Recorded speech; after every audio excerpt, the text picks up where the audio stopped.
Deputy Mayor. Yes, sir. Deputy Mayor. We're here. In the hot seat, man. Yeah, man.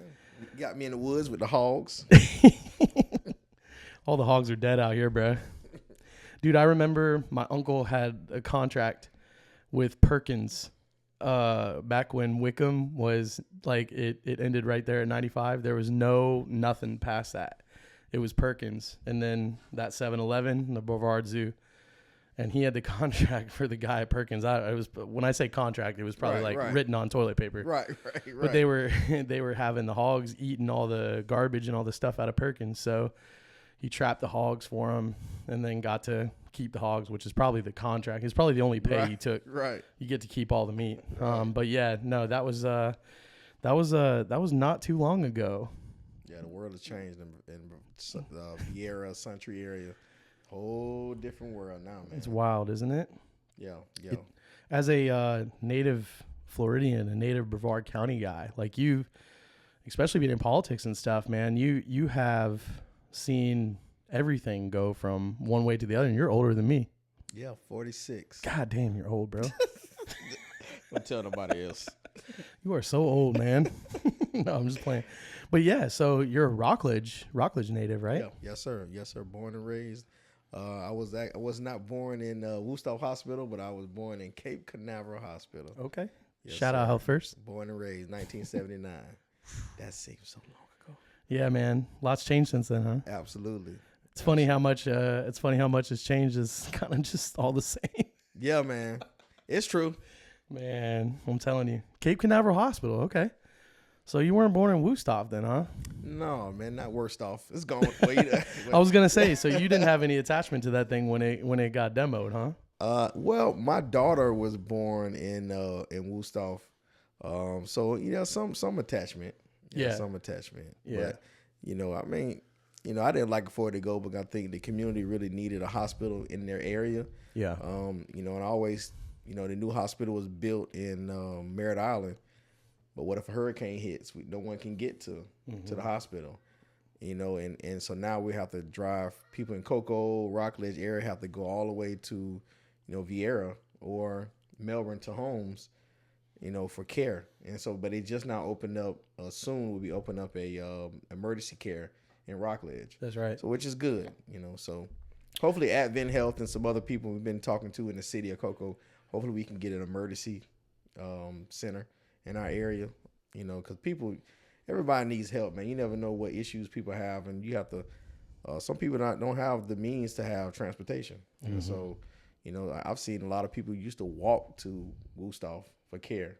So, dude, Brevard is such an interesting place to me because I feel like growing up, born and raised in Palm Bay. Obviously, Palm Bay is insanely different than it was 10 years ago, 20 years, even 30 years ago, right? I mean, it's like, single wide trailer way out there, in the woods. That's like nobody else on your street. yeah. And now you can't even go down a street without having 100 houses on it. It's very, very different. Yeah. And just the infrastructure in Brevard County to me has always been kind of, it's what, geographically the largest county in Florida, right? Yeah. 70 something miles or something like that.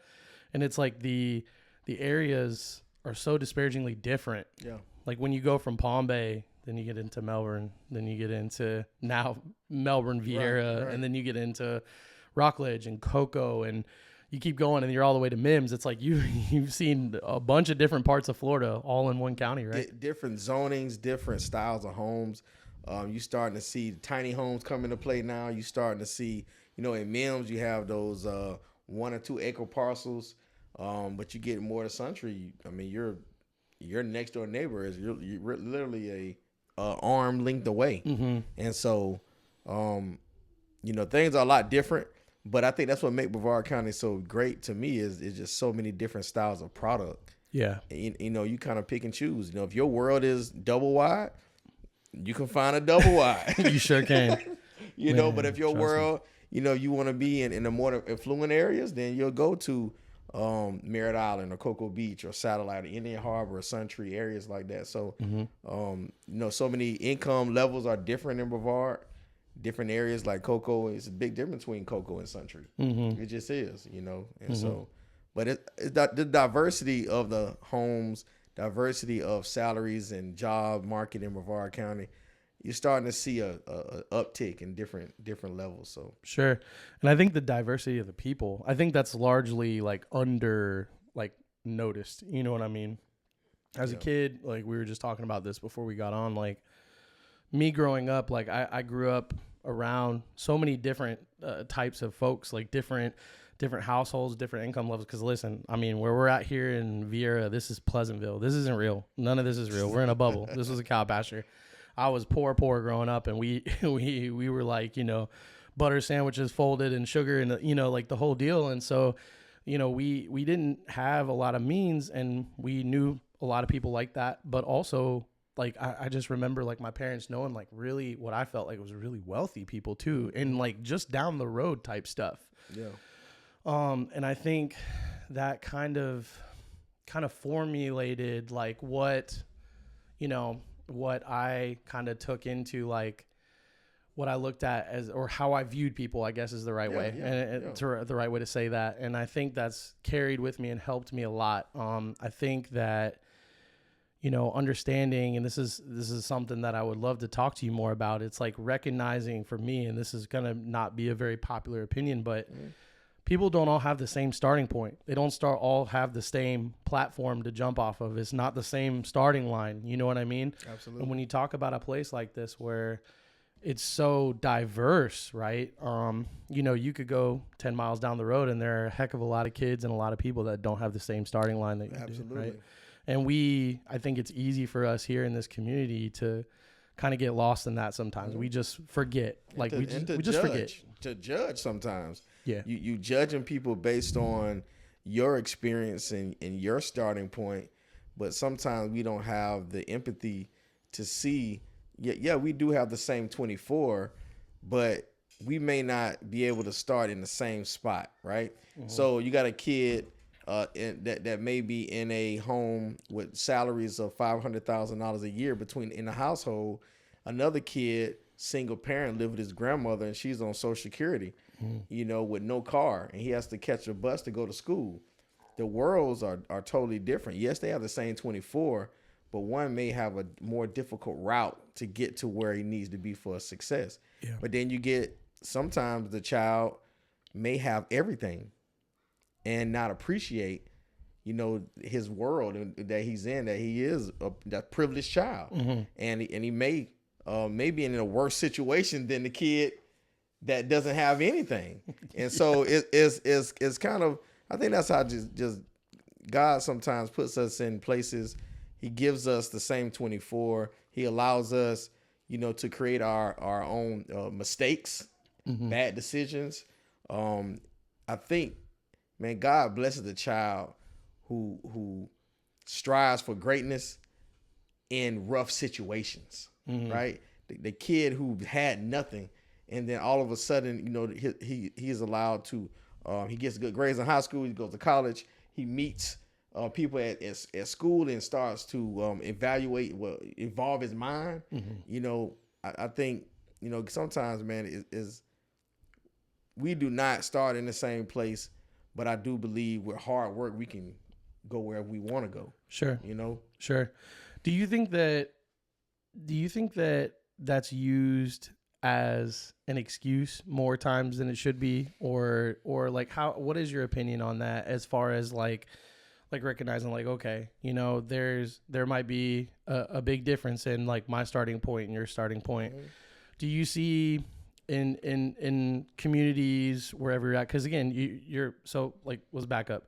You're deputy mayor of the city of Cocoa. All right, if people didn't know, right? So you've been put in a pretty extraordinary position of leadership for a really cool community, you know, and there's a lot of opportunity for growth and, you know, pushing the ball down the road and building bigger and all that kind of stuff. There's a lot of that, and you're put in a really cool spot to do that. So the reason I'm asking is like, do you see yourself or see people using that excuse, you know, oh, well, I didn't start with this, or we don't have that capability. I don't have the transparent. I don't have this. So it's like almost like the like, woe is me kind of thing. Do you see that way, or do you see it like a different way? I'm genuinely curious. I think it all depends on the adults that you have in your environment at that time. I think your environment dictates your movement. And so if you don't have people that can help guide your path in this life, you could have a difficult route, right? And so I was fortunate enough to have, mother and father. My dad started a business, ABC Land Clearing, in 1979 when he was working on the Space Center. But, the salary that he was making was not the salary of somebody else at the same level, right? Because that's just how it was back then. But he started his own company to get away from that. And so I was born in 1979. He started the business in 1979. And so I guess I told him I birthed your business. There you go. But Yes, but some people get that twisted and think that we just had a silver spoon in our mouth. We've had, my dad filed bankruptcy twice. We've had downtimes, and my dad had the first black-owned site work company in Brevard County, one of 3 or 4 in Central Florida. So imagine the process in 1979. No get kidding. into a world like that. Yeah. And carry it for 46 years. He has seen so much turnover. Relationships mean something. And so the excuse, some people do make the excuse of not having a great start. But I think you cannot allow that excuse to manifest. You must. We always talk about the village. Your village needs to be full of people that encourage you, people that hold you accountable, people that can help shape your movement. And I was fortunate enough to have so many different groups of people. It could be teachers, it could be counselors, could be principals, coaches. All these different people played a major part. Even though I had a mother and a father in the household, it's some things that my daddy still couldn't do for me. It took Coach Johnny. It took Coach Chuck Wood at Rockledge High. It took Coach Laskowski and Coach Charles Stockton. It took all these different guys and different people to help mold me into a direction. I went to Bethune-Cookman University. Ran into Alvin Wyatt. He was a former NFL player for Buffalo Bills. He coached at Bethune-Cookman for over 30, 40 years. He shaped me, right? So many different people have different parts of me. That's one thing I could tell these young people. Even though you didn't have the greatest start, make sure that you hook up with people that can help you grow, right? If you don't have those good people in your life, you can end up somewhere that you're not going to be able to get yourself out of. And so I just say that about just having a great environment. But some people do use it as an excuse. I don't allow anyone around me to use negative things or negative starts as an excuse. I try to encourage people and push people out, push their ass off the cliff. Yeah. Right? Because you need somebody in your life to encourage you and sometimes get yourself out of your own way. Yeah. Right? You know what I'm saying? No, for sure. Sometimes you can prevent you. It's not about who's around you trying to stop you. Sometimes it's just you in your own head slowing you down, saying, I can't do it, 100%. And I think that's like something that I just think that more people have more in common than we are different, is like understanding that the fear of failure, the fear of, messing everything up, the fear of never trying anything, all those things, we all feel the same, and it might come from a different place. Maybe I don't have money, or maybe I don't have, the ability to start this up or whatever.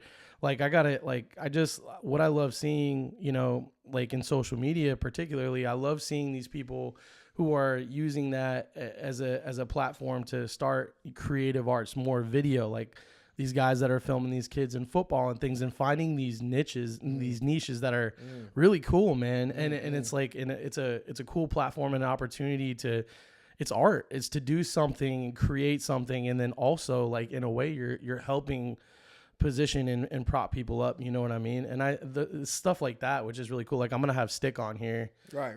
In a couple weeks. We were chopping it up and just like, I coach Stick at Rockledge. Yeah. He's really cool, man. Yeah. And what he's doing, like him and Madeway and these guys, like what I see them doing for the kids in their own way, in their own art, I think is really cool. 'Cause they're given their knowledge and their ability to, share the game, spread the game to these young folks. But also, man, you like media and marketing and things, so important, dude, especially in sports and business and everything. It's just the way the world is now. I mean, my whole entire real estate business is predicated on doing shit just like this, like marketing, video, all that stuff. I don't pay for leads. I don't do that kind of stuff. So just to see those guys attack it from that way and it just be like kind of like organic, like I'm just going to do my thing. I'm going to do it my way. And then the people who are going to rock with me are going to rock with me. And then, you know, it's going to grow that way. I think that's really cool, man. Yeah. Cause you know, like you said, with the marketing piece that they're doing is really truly encouraging young people to perform well too. 100%. Because if they know their mom just paid $80, $100 for this guy to film, you say, hey, look, he's here today. Yeah. You know, you're going to, oh man, your movement is going to be different as well. So now sometimes just that little push from your parent, that little bit of investment from your parents or a parent guardian can also help blossom a young person. You know, because I didn't really, you know, back in the day, we didn't really have people filming us like that. Hell no, bro.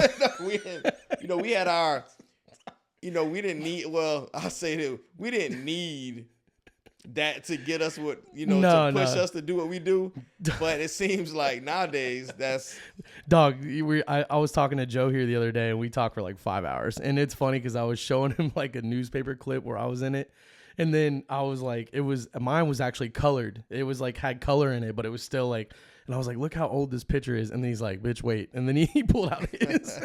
It was like 5 years older, and you couldn't even make it out that it was Joe Cohen. I was like, dude, so different, man. Yeah, it's just different world. I mean, like Coach Stock, he just did our VHS video to DVD. Oh, nice. And so there you go. You know, so now we're watching it. So my daughter sometimes thinking I was slow, and now I get a chance to show you, hey, Daddy was pretty fast. You know. Hold on, press stop. Pop. Yeah. Okay. All right. No, pop. Play. Yeah. It's a different world, but you know, times are changing. Yeah. Which you know, it's not a bad thing. No. I think, you know, we just have to adapt to it, and you know, sometimes we call it soft or call it whatever you call it. I know I do.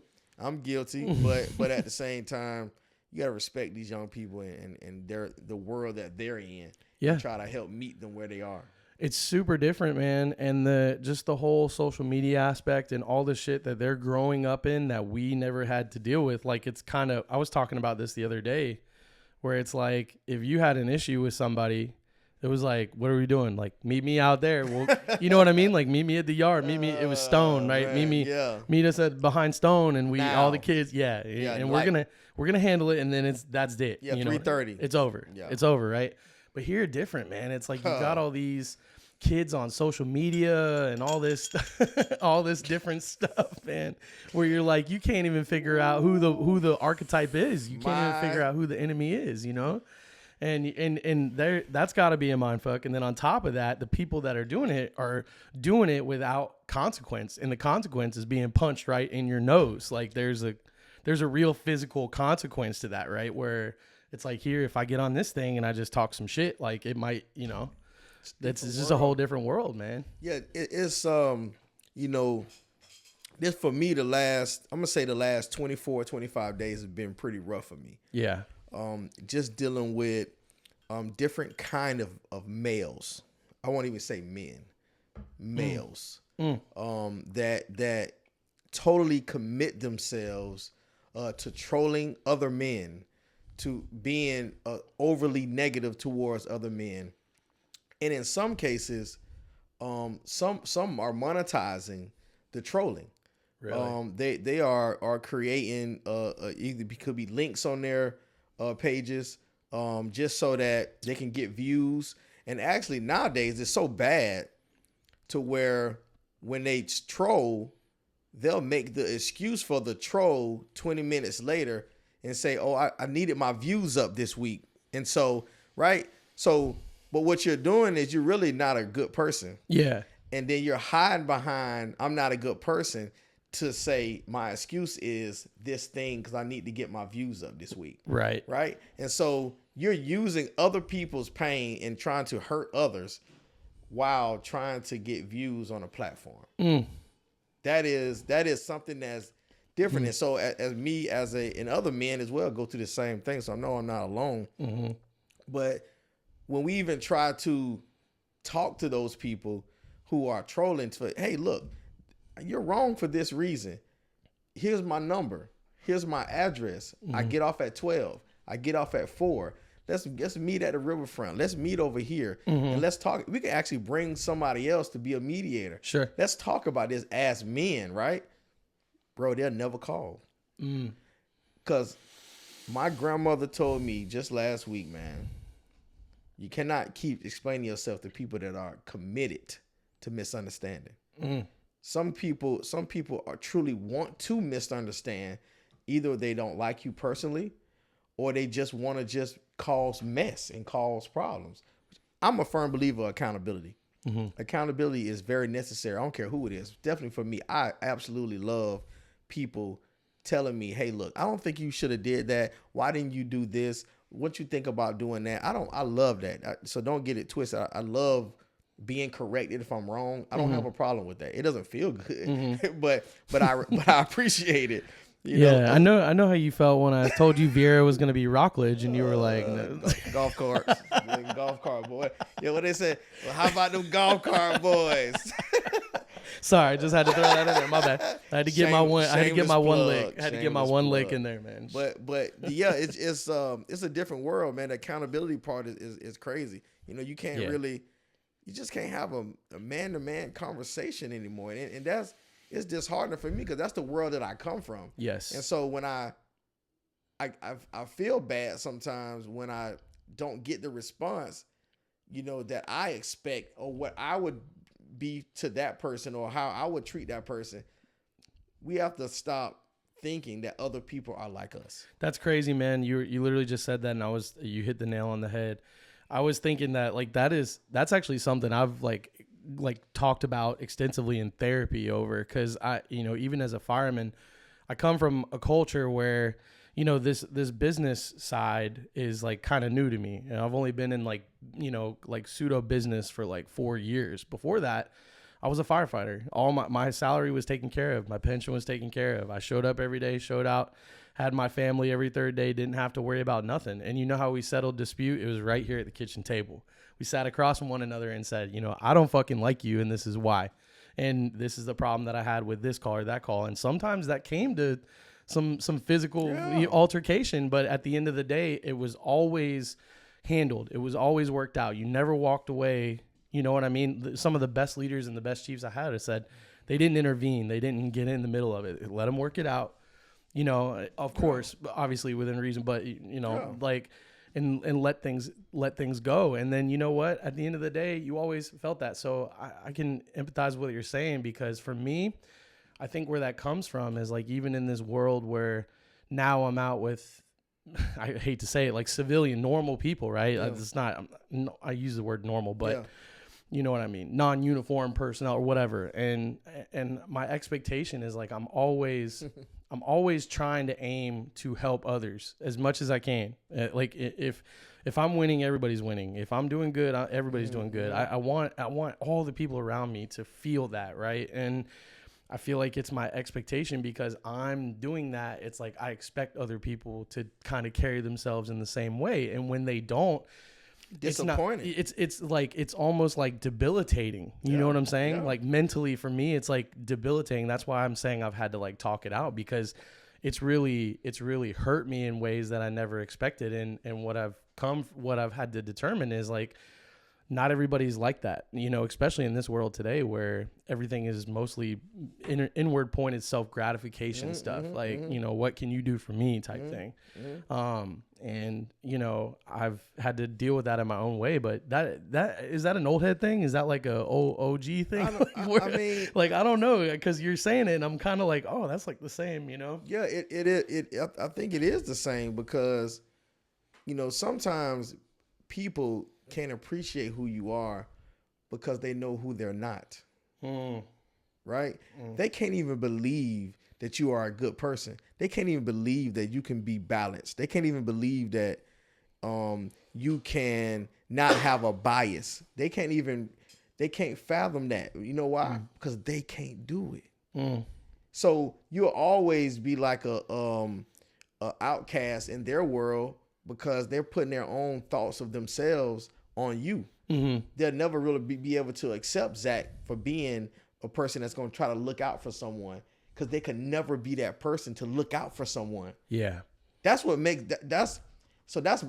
that right there is my world in a nutshell sometimes. Where, because I am, born and raised in Rockledge. I'm a Cocoa City Council person. And sometimes people get, for whatever crazy reason, they get caught up in football and people think it's the same. Right? Yeah. No, football, my world is football. That's the other side of me. Right. Me, I love people. So I don't have to be in Cocoa. I want to be in Cocoa, right? Because I know I'm an asset in the city of Cocoa, right? Sure. Because I bring a different spiel to it. I bring a different world, a different volunteer, a different walk, right? Of true servant leadership. Sure. Right? That's who I am. But it just sometimes it is very difficult to balance that, because sometimes people get so caught up in little league football or high school football, and it's like, why am I being defined only for this thing? Right. When I know I'm doing so much good somewhere else in another field. But then when I go to football, oh yeah, that's a different world. Yeah. I'm a Rockledge guy through and through. But who really cares, right? Yeah. I'm 46 with 2 grandkids. I've been married 8 years. I have 3 children. I don't care. Your football days are over, man. I'm done. I done been in the lights. I've made my tackles. Yeah. It's over. Yeah. Right? 100%. And so, but like I said, it's still hard for people to accept that world, because they couldn't see themselves doing what I do. They couldn't be just say, for example, a Merritt Island person and still support Cocoa Beach. Yeah. Right? It's like, just because I was born and raised somewhere. Matter of fact, my dad's house is literally, 100 steps away from Cocoa. It's actually separated by a yellow dotted line. Oh, really? So every day of my life, I've walked in Cocoa. Right? So that's what makes it so weird. But I understand some of it. But I don't necessarily respect it when you're just trying to put someone in a box, 100%. And I think that's this is kind of a conversation I was having too. It's a little bit different when we're talking about some of the political stuff going on. I feel like in my heart, I feel like it's like everybody, like we're just human, like nature is to be so tribal. Like we want to be like red or blue, team this, team that, like pick a side, right? And if you're on the other side, then it's grits. Like, yeah, exactly.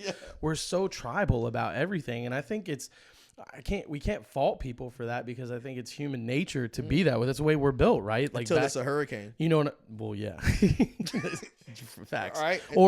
Or a legitimate illness like COVID or whatever, and shit hits the fan. Now all of a sudden we love each other, singing Kumbaya. Yeah. 9/11 hit. Yeah, no, for sure. Democrats, Republicans holding hands, black and white holding hands, right? Dude. So we have the capabilities to be together. But why do we wait to tragic moments to be that? We unite under one flag, under like tragic circumstances. Yeah, I remember like as a kid, 9/11, like, dude, LA, California, liberal cities, like American flags down the road, all that. Like, I remember the NFL games, like it was crazy, dude. It was crazy. Like I can vividly remember that even as a kid, and to be alive during that, because it's insane to think that there's children that walk this earth that were not alive then, but they learned about that in books. But to have been alive during that and to see even that time where we've come from then to now, it's wild, man. Like it's so wild, and we're so tribal, even down to the most minimalistic shit, like youth football. Like,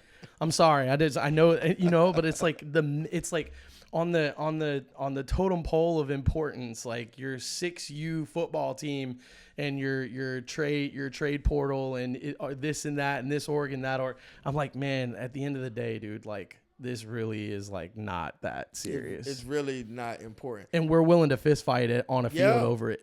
Yeah. You know what I'm saying? Or at least troll on social media. No, 100%. It's unfortunate. Social media I think it's a necessary evil, right? Mm-hmm. It is a very good tool to have, and and I love the fact that people support their organizations. I love people support their schools, but sometimes it's so funny that people are so supportive of this thing, but they don't put any money behind it. They don't put any time behind it. They don't commit to it at all, but they're ridiculing other people that are opposite of them and, you know, and they're the rival. But, you know, where is that love for your own organization? True love, not social media love, you know? And so that, like what you just said, it's not that serious, right? It's not to the point where we should be fighting and going through this, you know, battle about social media, right? But we do have people in our camps, and everybody does. Some people that just like to troll each other. Like, yep. And that's so, right. That's you know, right. sometimes I have to really check myself when I say, well, like, what are y'all talking about, right? We didn't say this, but probably somebody from our camp did sell out somewhere else that maybe in the club or calling y'all trash and all this stuff like that. Or vice versa. You know, somebody from your camp calling us trash. That's right. So it happens.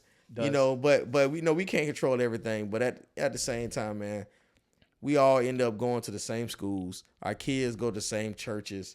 You know, we go to the same gas pumps. We go to Walmart. We go, you know, if I see somebody from Cocoa or West Melbourne or somebody on the side of the road that I know, I'm going to pull over and help them. You know, you need some help. That's really what it truly should be about. Game day, hell yeah. That's different. That's different. That's different.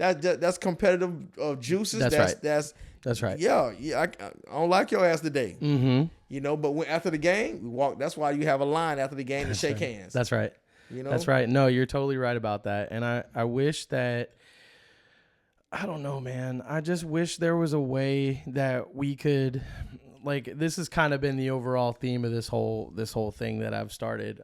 Just because I feel like I have a lot of conversations with people all the time. Like, we talked for 45 minutes before we even got on this thing. And I think that's what communities in general are just missing anymore, is just this aspect of it. Not like a 15-second clip of what, you know, Deputy Mayor Alex Goins said about this, not, you know, a 10-second clip about what Zach, oh man, he said that about, oh my God, like, look, you know, like none of that. Like, I'm talking like a long form conversation where there's no script here. There's nothing writing in front of us. We're not reading off anything. We're just conversating and we're just having these conversations. And I feel like I've had so many conversations with people and I'm like, man, we're so much more alike than we are different. Absolutely. We're so much more alike than we give credit for than we are different. But we love to fight about dumb, ignorant shit and prove our ignorance when, you know, shit happens. And instead of that, I hope this platform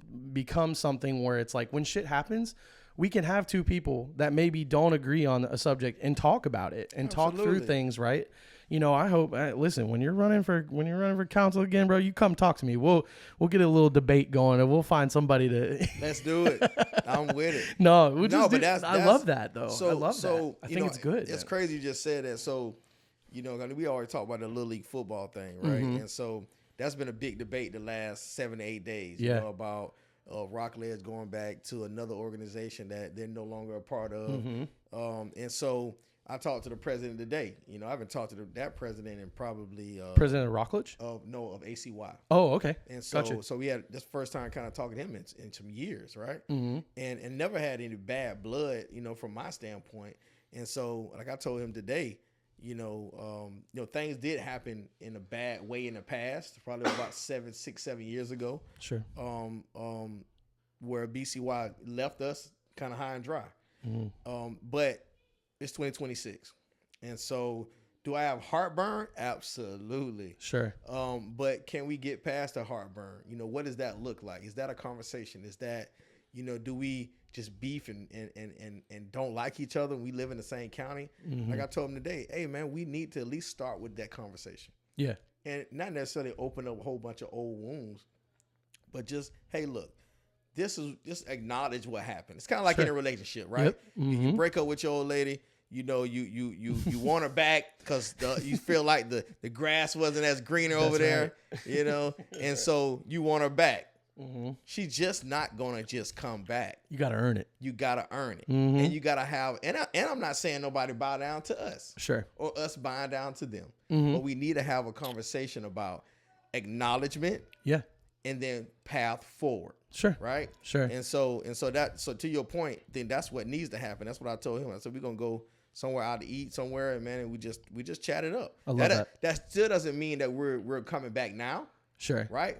But what that does as men, okay, we don't run away from dialogue. Sure. We don't run away from being uncomfortable. Sure. You know, and so we must learn how to, nowadays, men need to learn how to be comfortable being uncomfortable. Yeah. And I think that there's a reality that you guys could have that conversation and leave that conversation still not in agreement with one another. And I think the biggest part of that is like, that's okay. Yeah. You know what I'm saying? Absolutely. Like, that's okay. We don't have to, us getting together and having a conversation together doesn't mean we're going to be kissing and hugging by the end of it. It might not end up that way. Listen, right. that's what being an adult is. Yeah. I've had people that have come across me in my life and I've come into, relationship with or whatever. And there have just been points where you just have to say like, okay, like this is not healthy for me. It's not healthy for you. You need to go left. I need to go right. And hey, it's fine. Like all the best. It's like, okay. I don't got no ill will towards you. I don't hate you. I don't carry hate in my heart. Like we're good. You know what I'm saying? That's right. But that is like, I'm going this way and you're going that way. Like, don't call me. Don't whatever. Like we're just like, Yeah. We part ways. That's right. And I think that's a thing that I don't know if it's like, I don't know if people are just scared to acknowledge that part of it. I don't think people want to like intentionally like get hurt. Like maybe like you have that hurt. Okay. They did something to you, but maybe there's like the fear of like, what if they don't say sorry? What if they don't say this? And you know what I'm saying? And where are we? Where would we be at that point if they don't do what we expect? But that's why, I've learned over the years to have zero expectations. Mm-hmm. Right. And I try my best to go in and not try to put you on a certain level where I want you to be at. I just go in green and transparent and say, hey, let's just talk about it and just see where it goes. You know?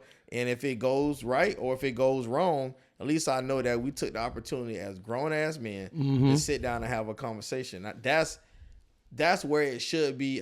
I've been through things like that politically as well, where it could be another gentleman who might be a politician as well, heard I said something that he didn't like and didn't really come to me. They said something to somebody else. Or he don't like me because of this. I'm like, well, I never told you that. Why? You never called me and even asked me about it. You never even called what the context was about why I said what I said. You just took a clip or a 2-second situation and took it and spun it to whatever your mind thought it meant. Instead of you coming to me as a grown man and talking about it. I think we have to get back to that. We have to not be catty as men. We can't be catty. Yeah. We can't. That's not for us. Yeah. I just say that. Yeah. It's not for us. No, you said it the right way. You said it that's not for us. That's not what we should do. That's right. Yeah. That's right. I think especially in leadership positions, I think about that a lot when it comes to people in positions of specific powers. Like the running joke with the firemen, with the police was always like, some of the worst cops we always saw were like, man, how many swirlies did you get in high school? How many people beat you up? Like, because you act like a real asshole. Like, you know what I mean? Like come on, man. Power struggle. Yeah. That was always kind of like the running joke, you know what I mean? And I'm sure it's probably the same way in politics, or I see it in football coaching. I'm like, come on, man. Like, it's not that serious. It's not like, come on, bro. Like relax. I played here, you played there, or you didn't play at all. Like, just because you didn't play at all, like being a good football player doesn't make you a good football coach. Like, come on, come on, man. Like we're all here. We should all be here for the same goal, right? It's like, no matter what you're lining up for, like I'm here in this position to help kids get better. I don't care if they go to Rock or Vera or Palm Bay. I don't give a shit. I'm here to help these kids see the thing, because the tool is football, right? The tool for life is football.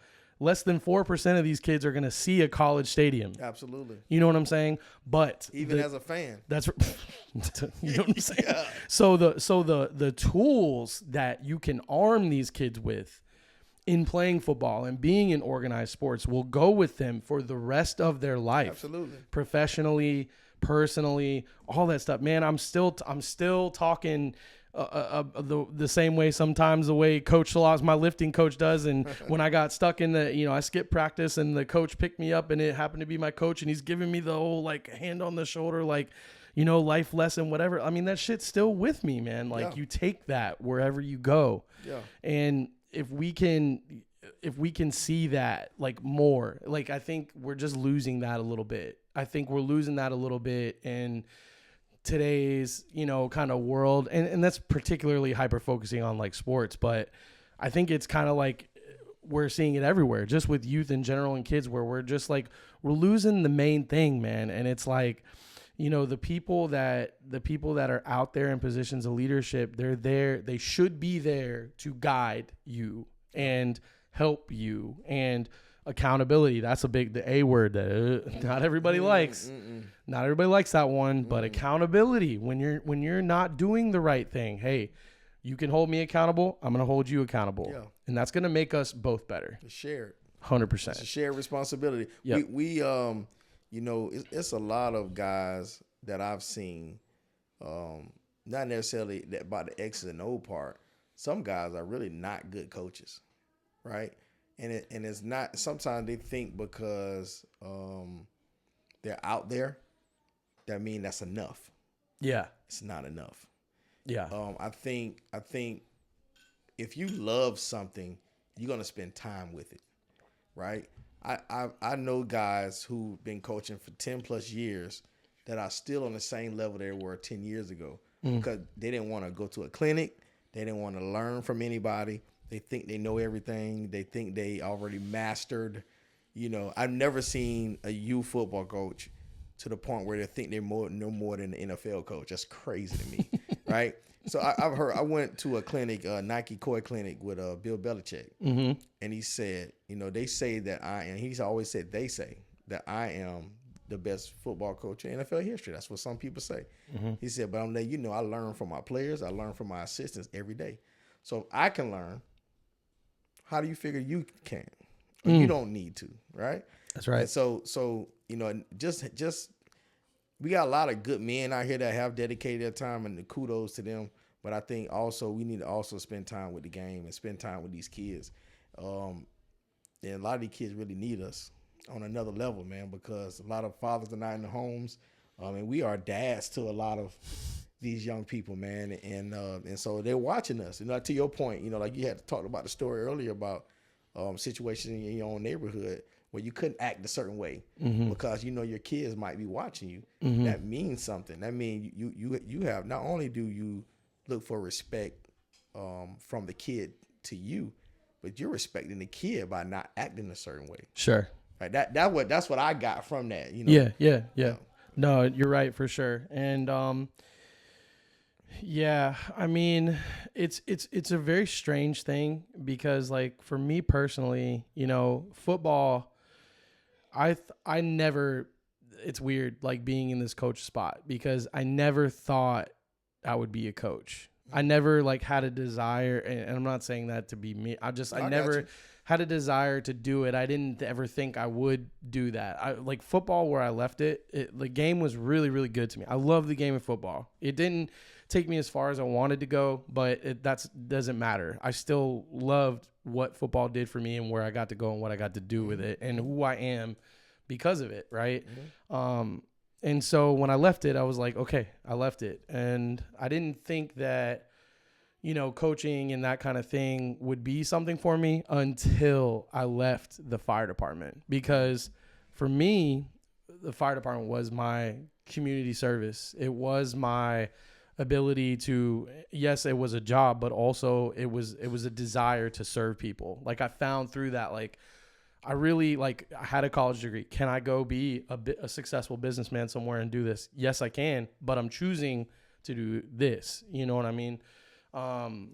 When I left the fire service, it really, there was there was a couple holes in me, but the biggest one for me was, like, I didn't have that community aspect anymore. Like, yeah, I lost my brotherhood, but also I lost my community. And so, it was one of those things where our sons are the same age, and that's kind of how we got linked up. But, once I kind of kind of got back in it and dipped my toe in with just him being involved, it was like, oh, seeing your community. And listen, I'm saying this to say it's a credit to Rockledge Youth Football and in the community that you have created, you amongst other people have created, because instantly when I came to that place, you just felt it. You felt all of the connection, the people, the community aspect of it, all that stuff. And not only that, but there are people there that really do have issues and things just like you, and all that stuff is there. And it was like, once I dipped my toe back into it, I'm like, okay, this could be my community now, And so coaching flag football, and I'm teaching X's and O's, and these kids are like, huh? Like I'm just yelling at kids, and they're like, what? Like I'm just like, I probably look like a crazy person because I'm like, I had no idea, but it's just having that ability. And I have to give a lot of credit to you guys, because you really, I feel like, opened that door for me to see like, okay, this is a part of me now where I can really like give back in this way. And it's just gradually like grown the way it's grown. And now I'm, back at my freaking high school coaching with Joe Cohen and Robbie Mitchell and all these legends. And I'm like, how the hell did I even get here? That's how I feel. I seen Mitch today. Yeah, his son go to, both his sons go to the school my son goes to. Okay. Emma Jewel. Yep. Mm-hmm. So tell me a little bit about Emma Jewel. I'm genuinely curious. Like so where did Emma Jewel come from? How did it start? What was the plan for that? Like all that stuff, because I think it's really cool. The whole like aspect, the uniqueness of it, and all that stuff. So Emma Jewel at location was formerly Monroe High School. Monroe High School is one of the first black high schools in Brevard County, and so you had Stone Middle, you had what I was gonna say.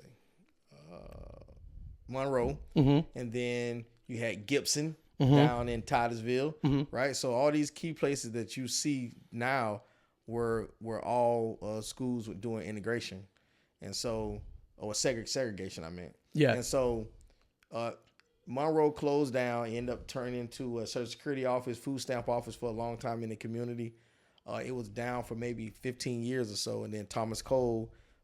He went to Cocoa High School, graduated from Florida A&M University. Him and his wife came in and said, hey, I have a dream for this school.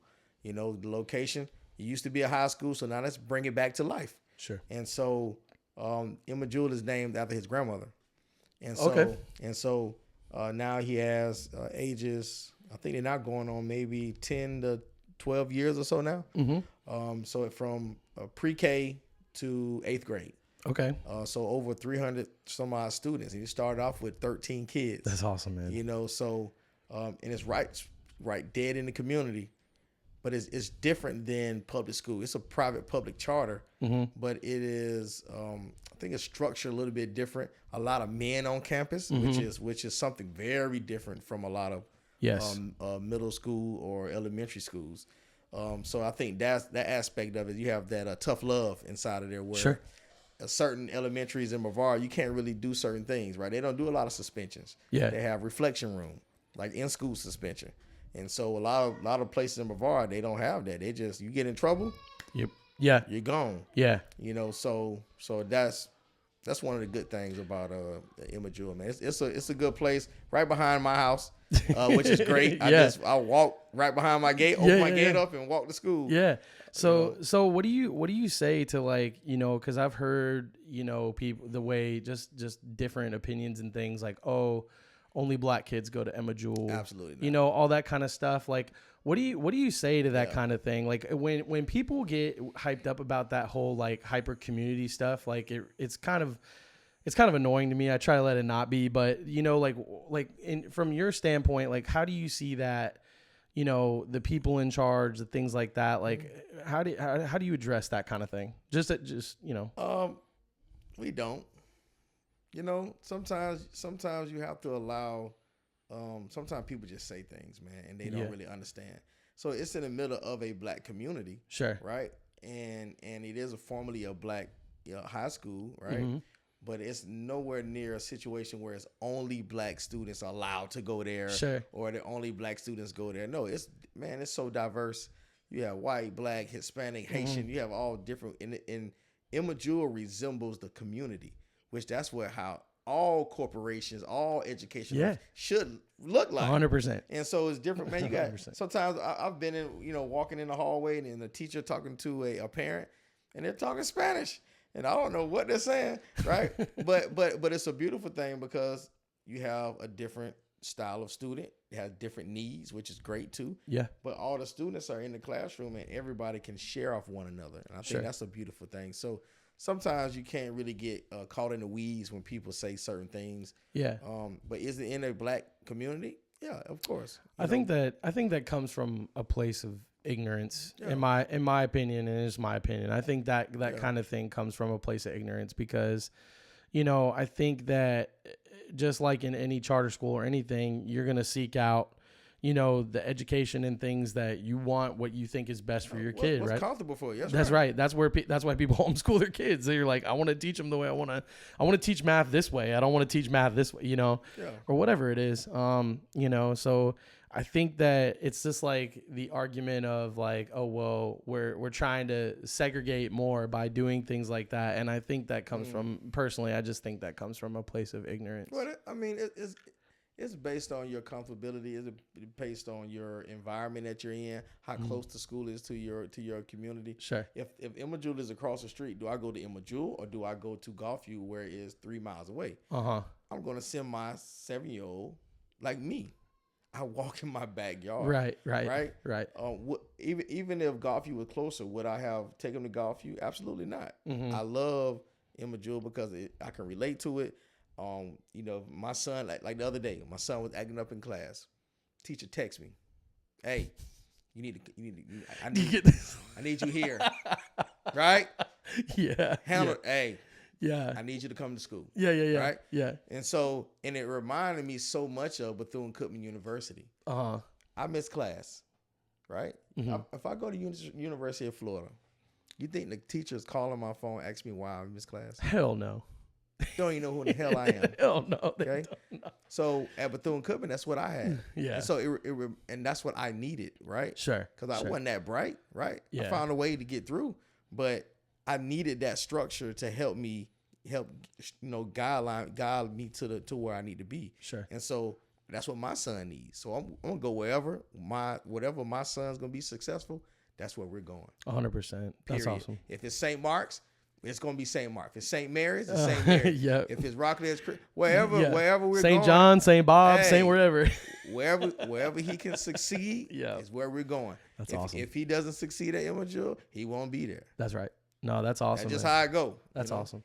So you I know a little bit of your backstory personally, which is really cool. I've heard you talk a little bit in front of people about it, but you've got 3-2-1 empowerment. You've got, just your hands are in a lot of different things. And again, I think this is just like a kudos to you. I don't want to keep glazing you, but I like talking to people that I think I find interesting and I think are cool. But how does one go, like in your community, you're like, okay, I want to be a city council member. I want to be a deputy mayor. How do you make that determination in your head? Because for me, like politics, man, you're really putting yourself out there for ridicule by putting yourself in those spots. You know what I mean?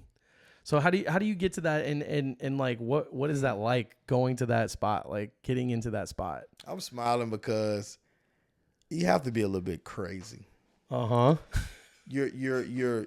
You are literally, when you jump into the political or even local or federal or state, you're throwing yourself on the cross, man. Yeah. And you're allowing people, you got to be vulnerable. People call you idiots and call you, but I had to slowly understand, you can help someone 1,000,000 times. And the minute you say no or vote against something that they like or don't, whatever the situation is, then all of a sudden you're the worst person in the world. Yeah. And I had to understand that and learn that and kind of go through that process. But for me, I always been a servant leader, but it wasn't me. It was my mom and my dad and my grandmother, my aunts, my uncles, and all my family that I've been seeing serving people all my life. So it becomes second nature to do this. It wasn't easy to jump in the political world, but it wasn't hard either, right? I had to learn. I had to, analyze, accounts and look at the budget and go through that process, and be strategic. Learn how to be very strategic on the dais. You have to learn how to move. You got to learn how not to move. Sure. Learn who not to trust. Learn who to go tell, because they're going to go tell somebody else anyway. Learn how to just be a chameleon. You know what I'm saying? Learn how to adapt in certain environments. So, Alex Goins could be at the corner store next to the Dope Boys, and I could also be down with the millionaires in Cocoa Village, right? You have to learn all sides of the world, because you have to be everybody's council person, right? And it's hard. It is very, very, very difficult, but I really wanted to make a difference. Now, I did have to understand that I can't change the world. That was difficult for me, because I thought I was going to come in, I'm going to change everything. I'm going to come in, I'm going to write this policy, I'm going to get it done. No, sir. You have to play nice in the sandbox. You have to understand you need 3 votes out of 5. You have to know how to move, right? You got to learn how to do your thing. But do what you do, not for you. Right. Do what you do for the greater good of the whole community as a whole, for Cocoa. Even though I'm in a District 1, the things that I create and successful with in District 1 is going to benefit District 4, right? Even though I'm not in District 4, and I don't go over there and change things in their world, because that's not my district. But I believe whatever I do in my district is going to benefit the entire city of Cocoa. Sure. That's how I move. That's how I govern. Do I do everything right? Absolutely not. Have I learned a lot? Yes. This is my 8th year. I was reelected in 2022, and so it's been a roller coaster. Yeah. But it's been a good one though, man, because it's really satisfying when you hear a grandmother say, "Hey, look, man, appreciate you, paving our street. My street hasn't been paved in 20 years." And so when we went through Diamond Square area, which is in a predominantly Black community, and put in ADA ramps, and we fixed sidewalks, and we put safety measures for kids walking to school that has never been touched. Right? We had no ADA ramps in Diamond Square. Wow. 0. Wow. Okay. I came in, I wrote down every damn street. I went through every street, wrote this is 5, 6 is 88 ramps here. Take them out, let's put some new ones in. Right. I was able to do that because my God gives me the ability sometimes to just see a vision, and I am not scared of nothing. And most times in the past, people were taking the paving list and just going and approving the list that Public Works gave them. Not me. I said, hey, why is this street on here? I just rode in that street. That street is beautiful. Take that off. Yeah. I got a street for you. Yeah. We need to pave around Provost Park. We need to pave VAR Avenue. We need to pave this. And so just being able to pour dollars back into the community, be strategic about what we're doing, so that later on, man, we can look back and say, man, I did some good. Yeah. You know what I'm saying? Definitely. Something that I think is really cool. I was telling you about this other day, that I see you doing, the way I see you moving, is I know you like accountability because you don't mind coming with receipts, right? I was telling you that the other day. I'm like, man, I'm like, listen, I don't even live in Cocoa, and I'm just like, okay, Alex, let's go. Like, I just love how, and I mean, that's part of it too, right? The whole social thing. You gotta carve out a little bit of time to be with your constituents and answer those questions, right? Absolutely. And that's something that in local governance, like, is so, I think, honestly, in my opinion, I think is so much more important than like the hyper local, the big government, the congressmen and the, well, in a way congressmen are because they got to listen to your people, but I'm talking like senators and all this kind of, when you're in your local government, like you're like you said, you're on the corner, like you're in the corner store, you're in the barber shop, you're with these people, and you got to look at them every single day. You know what I mean? And so if you do something stupid, they're gonna call you out. They're gonna while you're getting your haircut. Hey man, I've been meaning to talk to you. And you can't even get up. Yeah, we talk to you about my water bill. It's like, hey, you took too many showers, man. I don't and nobody can say that Alex runs from anything.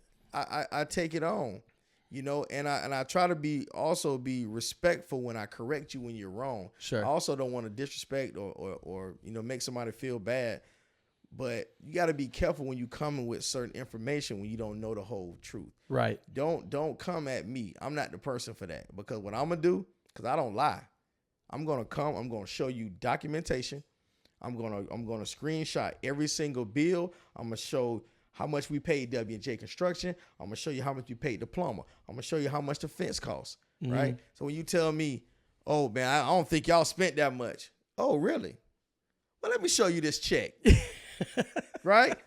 And so what it does, the fact checking is not sometimes received well by them, but it also is actually giving information to people who really genuinely want to know. Mm-hmm. And so some people say, you don't need to be explaining to them. It wasn't really for them, right? Mm-hmm. It was for the people who really genuinely don't understand. Sure.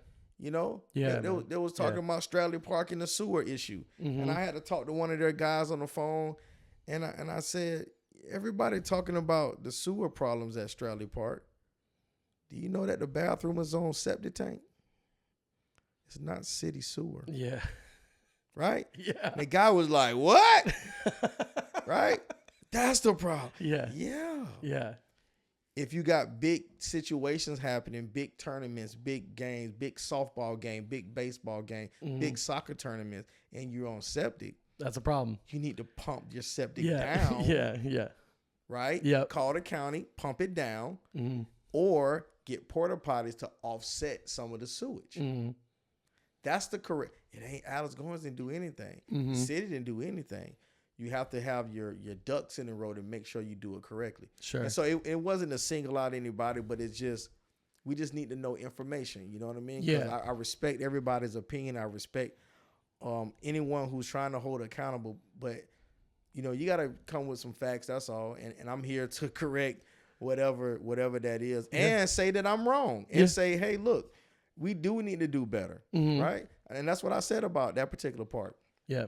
That park has been undermanaged for over 40, 50 years. Yep. So in the 8 years that I've been here, it's hard to make a dent mm-hmm. in a 40-year problem. Mm-hmm. But we're chipping at it.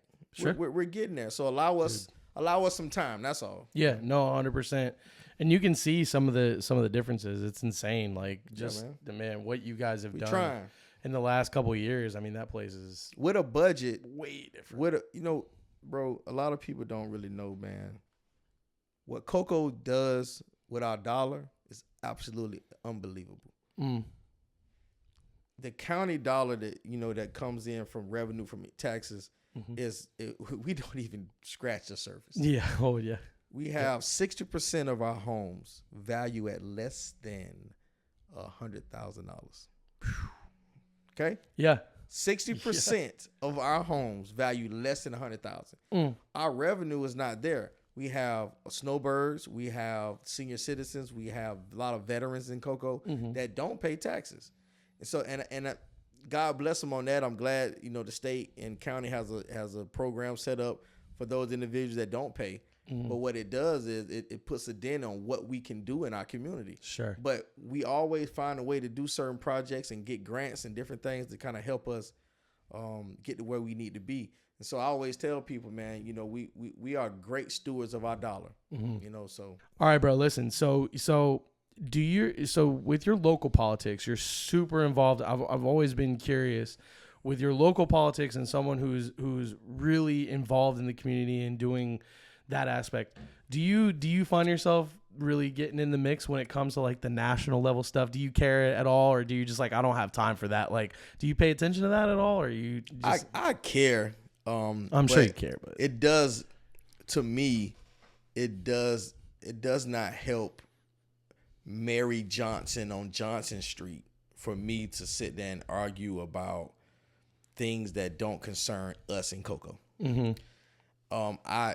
If I'm upset with the school board or something, me arguing about education, which I do at times get involved in certain things, it does not help curb get fixed in a certain street.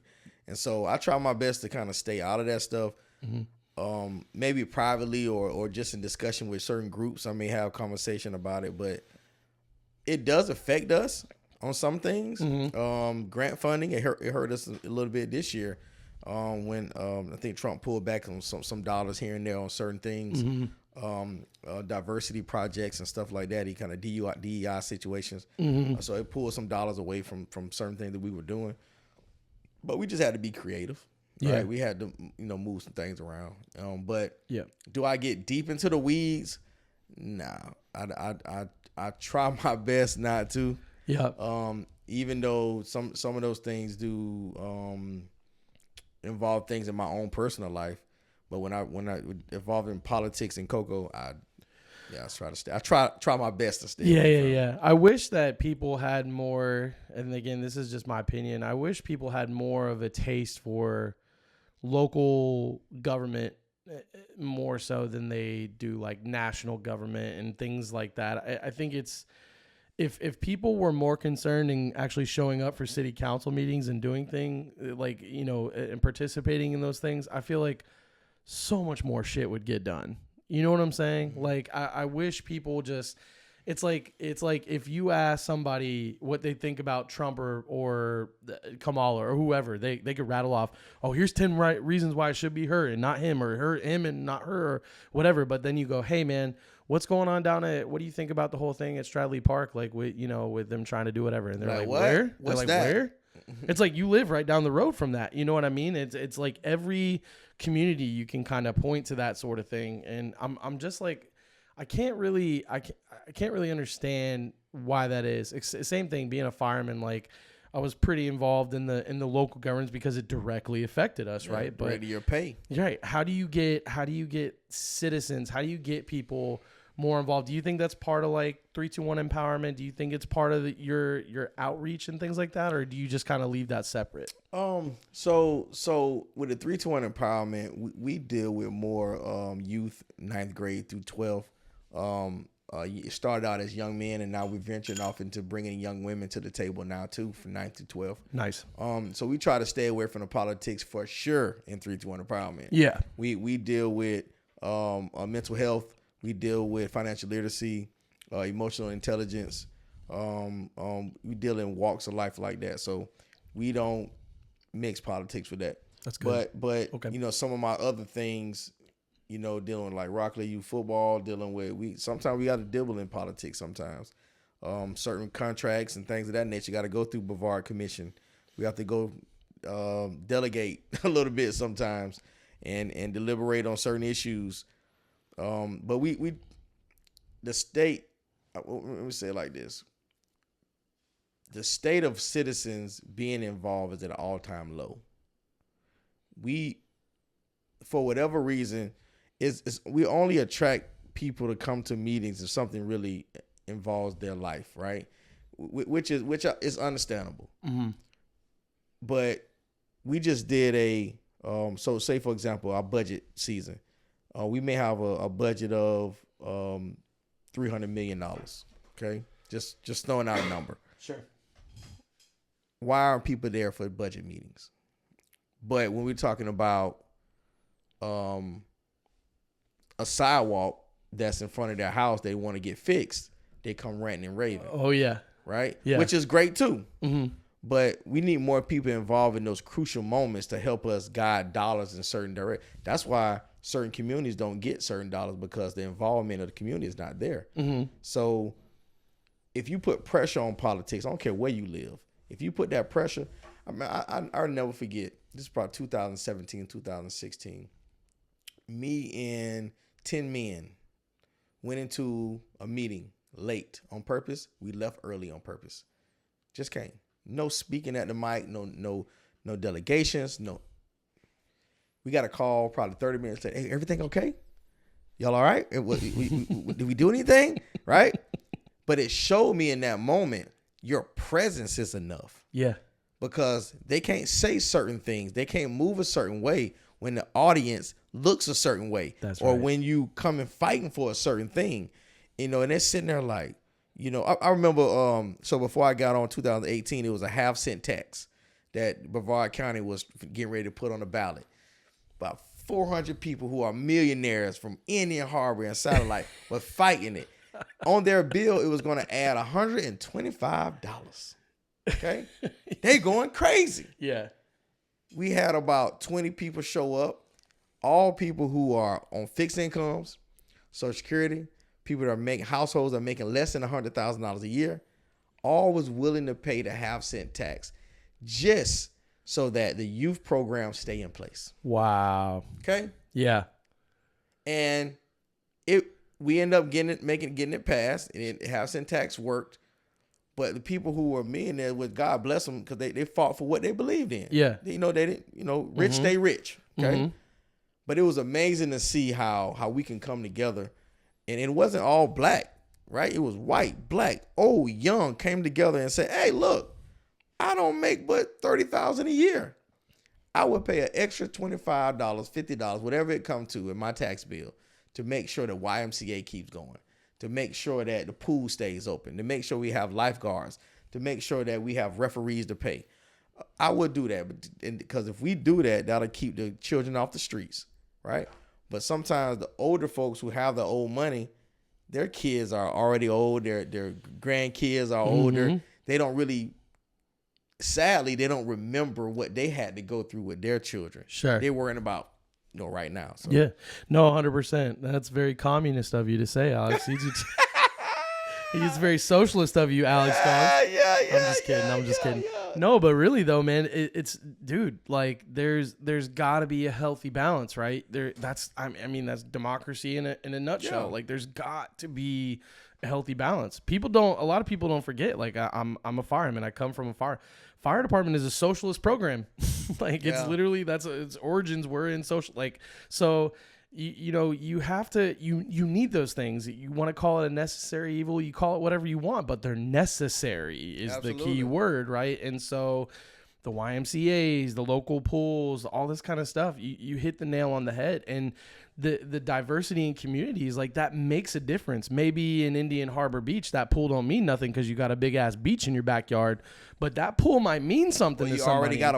Or you already got a pool, right? But that might mean something to somebody in Cocoa, and you have to be willing, neighbor to neighbor, to come together and work that shit out, right? Just like you just said. Absolutely. But I don't want to get mistaken to think I'm ridiculing those who fought against it. Yeah. Right? No, I get it. But I do believe everyone has a right to fight for whatever they want. Mm-hmm. That's what makes America great, is the democracy side of it. That's right. What causes the issue when people want to ridicule those who are fighting for certain things. Right. You don't have a damn right to tell me what I can't fight for. Right? Mm-hmm. It kind of reminds me of that argument. This was maybe through the Black Lives Matter movement. It was a lot of arguments about defund the police and all these different things. Mm-hmm. No one really took the time, because all they heard was defund. And to them, that meant get rid of, right? But really what they was talking about was create social services, divert some funding toward the social services side to help deter your interaction. Instead of your interaction to be to arrest, how about we create more youth programs inside the community that might deter that young person from breaking into your damn house. Yep. Right? And that's all it really was. But we got, I believe America got caught up in the drama side of it without listening to go back to the understanding. Yeah, there you go. There's right? Being committed to misunderstanding was that moment. Right. And that's all it was. Maybe they could have used better wording. Mm-hmm. Defunding just sounded really bad. Mm-hmm. But the whole purpose was just what we're doing now, youth football. There are grants set up that actually truly defund the police. They divert funds from the police department to youth empowerment groups, mm-hmm. right? Like the 321 empowerment grants. Mm-hmm. All these different little things really. So instead of putting out 100 more officers, well, let's go ahead and start a program to help kids learn about financial literacy, to learn about behavioral science in their mind, and creating better habits and better hygiene, all these different things. So, mm-hmm. so people just need to have more empathy for one another. Yes. To understand whatever they're trying to fight for, have better understanding on the context on what they're saying, instead of being so negative and jumping on Even I don't know, man. Just No, you're right. Yeah, I get what you're saying, and it's definitely, this is the thing, and having spent a little bit of time here in Vieira, in this Vieira bubble, it's very easy to understand why people forget, like they forget other people and they forget other things and other experiences, and it's easy because everything you have in this spot is right here. You don't got to go a square mile to have everything in life you need, right? And so although that's pleasant because it's Pleasantville, there's also an aspect of it where you don't go out of that bubble for any reason and see somebody different than you, or see a different way of life, or see, you know what I mean? And so I think that's just, you're missing that part, and it's so crucial. It's crucial to your upbringing. I think it's crucial to you, like you're functioning as a parent, as an adult. Like I don't bring my son to go play football in Rockledge to go, oh, look at all the black kids, look at how they're, you know what I mean? I'm not doing that. That's not how I'm doing it. I'm bringing my kid to play at what I feel is arguably one of the best places to play at. Yeah. The most competition. He's going to have the most competition. It's going to be hard as shit. Every day. It's going to be hard. Yeah. It's going to be hard for him. And I want that way. I don't want shit to be easy for him. I don't want him to be, oh, he's the biggest, giantest 5-year-old ever, so he's just going to play and do all that. No, no, you got to earn it. There's something about that, right? I just think there's something to be said for people that go and like we talked about, like we started in the beginning of this thing where you have to face adversity to come out of the other side and be better. I just think that people that go through shit come out better people than it's just like everything's given to you. Yeah. You can see that a different, like I always, the highest compliment I feel like I always get is when people say, when I tell people I'm an only child and they go, what? You don't act like an only child. I would have never thought that, like, because I'm an only child, but there's that like stigma as an only child. You're a little bit, a little bit this, you got, you know what I mean? You got all those things, but I've always took that as a high compliment because I feel like, okay, I feel like I'm on the right track. You know what I mean? It's just like one of them things.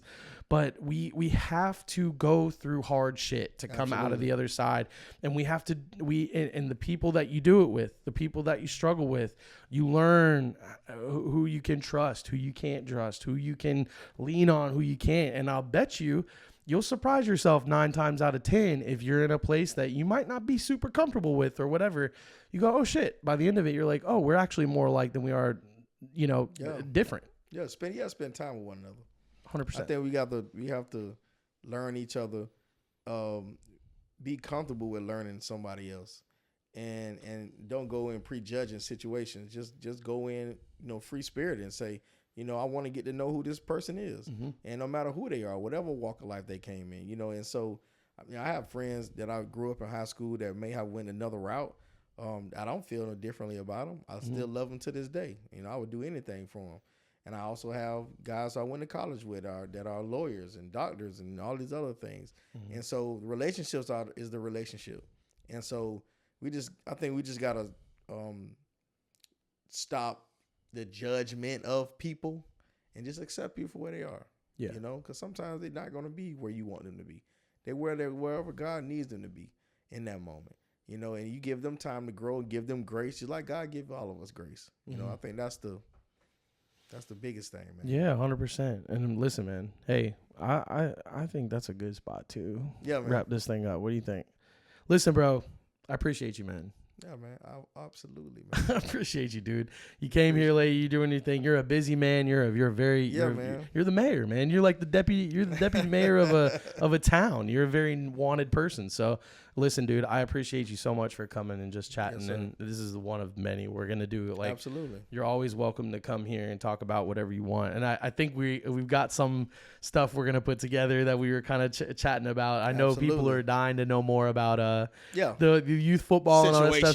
So we're gonna work some of them things out, and maybe get it done. Maybe we're gonna get on this platform and use it to work some of these things out. So listen, man, I appreciate you big time, and do me a favor and tell people about 321 Empowerment, because I think that's really cool. Tell people how to get involved, like, you know, from the city council perspective. Like, if I'm a citizen in Cocoa, I want to get more involved. What do I do? How do I go? 321 Empowerment. How do I get involved? Like, all that stuff. Yeah, so I started with the city of Cocoa. So we have our meetings every second and fourth Tuesdays, 6 o'clock at 65 Stone Street. You're more than welcome to come. Everybody in the community. You don't have to live in the city of Cocoa, but I encourage you to go to your own city, your own county's commission as well, to fight for what you believe in. Or if you don't want to fight for anything, just go and be heard and be seen. Right? You need to know what's happening in your community instead of complaining on social media and things of that nature. You need to be seen. You need to be heard. We need to hear from you. That's the only way you can create change. Being on social media does not create change. All it does is create more drama and confusion. And so in 321 Empowerment is an organization that I'm a part of. I am so proud of all of our guys, man. We have a lot of board members from different walks of life. Majority are 100% are former athletes, former coaches that all are architects and engineers and mathematicians and coaches and all these different things. And we come together, 320 Empower. We had a full year of events this past year, 320empowerment.org. Make sure that you go visit us on social media, 321 Empowerment.